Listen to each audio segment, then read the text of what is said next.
Kami sudah melakukan, bukan akan kemungkinan.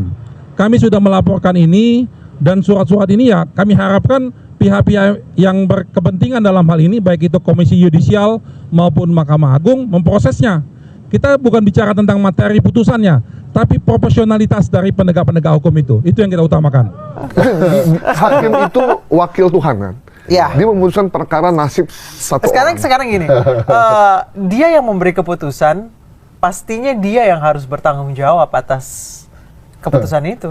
Ya, harus. Mau siapapun yang mendesaknya. Kita kan nggak tahu ya perasaan dia, mungkin dia baru kecamuk, mungkin dia mumet gitu. Apa yang? Karena dia nasib orang yang dia tentukan, tapi dia tidak kuasa untuk menolak 4,5 tahun itu. Ya bisa jadi ya.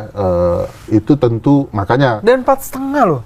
Iya mungkin realisasinya hanya tahun politik ya. Iya, Bang, menjelang tahun politik. Menjelang tahun politik selesai, baru dia dibebaskan ya.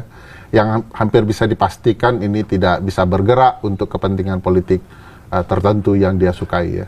Bill, narasi-narasi yang dibangun kedua kasus ini kan dikategorikan politik.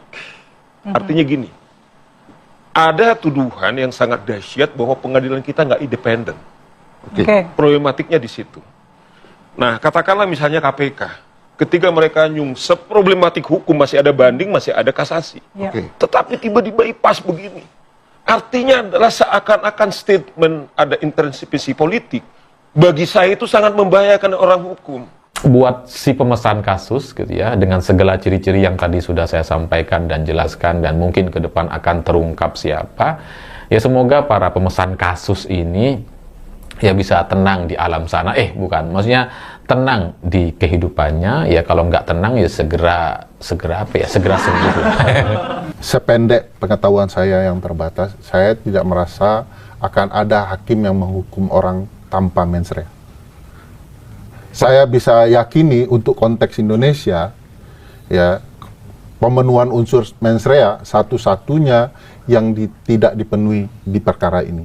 Karena biasanya lumrahnya hakim harus membuktikan dalil terpenuhi mens rea. Karena di paham orang hukum adalah actus reus mens rea ya. Harus ada kejahatan jahat dan harus ada niat jahat. Lagi-lagi ketika sistem politiknya kemudian masih membuka ruang itu, orang seperti Tom Lembong pun akhirnya nggak selamat gitu. Karena tidak ada cantolan politik meskipun dia bersih. Gitu. Tom Lembong itu korban, kasihan banget. Kasihan banget. Saya tidak pernah mau menjenguk teman saya masuk penjara karena korupsi. Saya sebenarnya kalau bisa ketemu saya mau mengatakan, kenapa juga kau mau jadi menteri Jokowi gitu loh. Tom Lembong itu kan bukan pengangguran. Karena dilemanya itu, dia menyatakan Tom Lembong dihukum, tapi dia memunculkan bahwa tidak ada mens rea. Maksudnya kan satu tindakan yang bertolak belakang. Iya, itu dia. Harusnya kan nggak usah dimunculin aja mens rea. Nggak usah disebutin. Kalau dia mau, dia sebutkan aja bahwa ada niat jahatnya. Tapi dia memilih untuk tidak.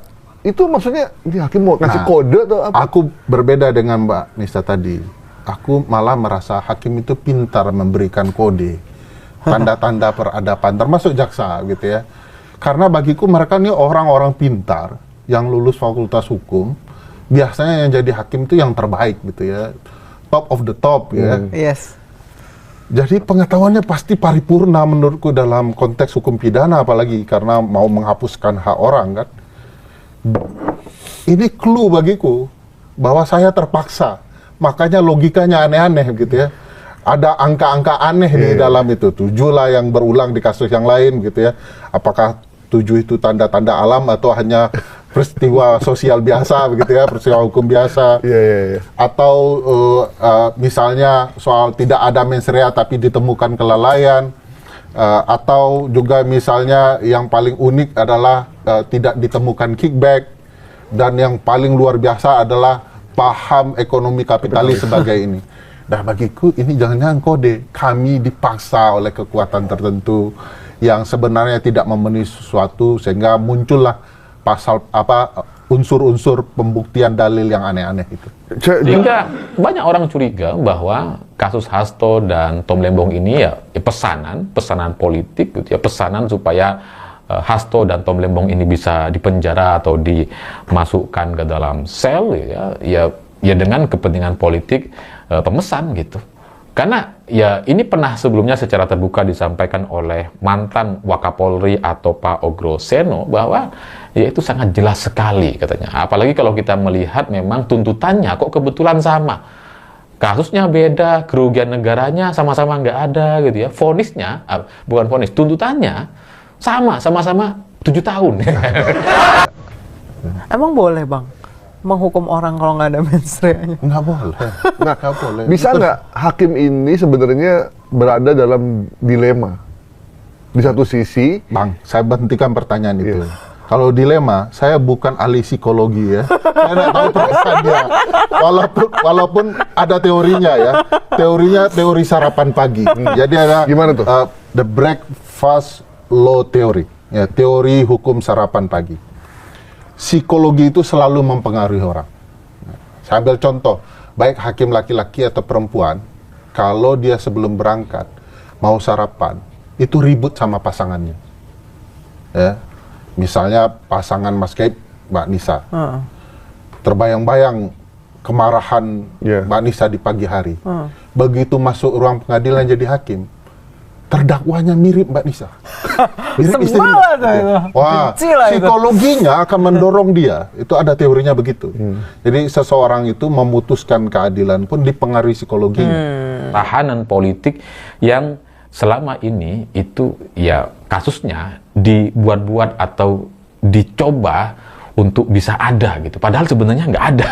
Nah, sekarang silakan temukan relasi psikologi itu.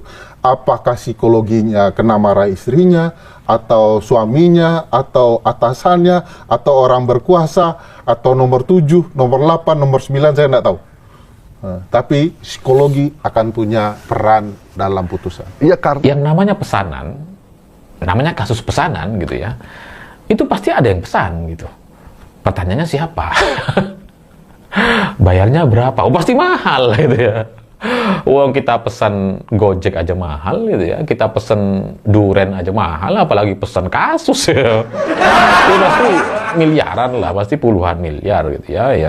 Ya karena untuk kasus Pak Hasto Kristianto khususnya itu yang perlu dibayar banyak itu. Nggak cuma para oknum-oknum yang dibayar gitu ya, tapi kalau kasus Pak Hasto kita lihat itu lengkap dengan dayang-dayangnya gitu. Ketika Pak Hasto itu mau disidang dan kemudian ada kader-kader PD Perjuangan memberikan dukungan, itu ada demo tandingan tuh dari termul-termul, termul-termul. Penasaran, gimana ya kabar pemesannya ya? Karena kalau namanya pesanan kan pasti ada yang mesen ya, pesanan. Ya kabar pastinya si pemesan kasus ini pasti sakit hati. Boleh kekacauan sistem dalam ruang apapun, boleh terjadi. Ekonomi kacau, sosial kacau, politik kacau. Tapi peradilan tidak boleh kacau. Itu tumpuan terakhir untuk kita bisa baik. Ya. Tapi kalau peradilan kacau, sistemnya yang baik bisa hancur dengan peradilan yang kacau. Makanya paham hukum itu wajib hukumnya bagi orang-orang yang mau negaranya maju. Hukum itu bukan milik orang anak fakultas hukum loh. Sebab dimanapun ada hukum. Kedokteran ada hukum. Di sini ada hukum.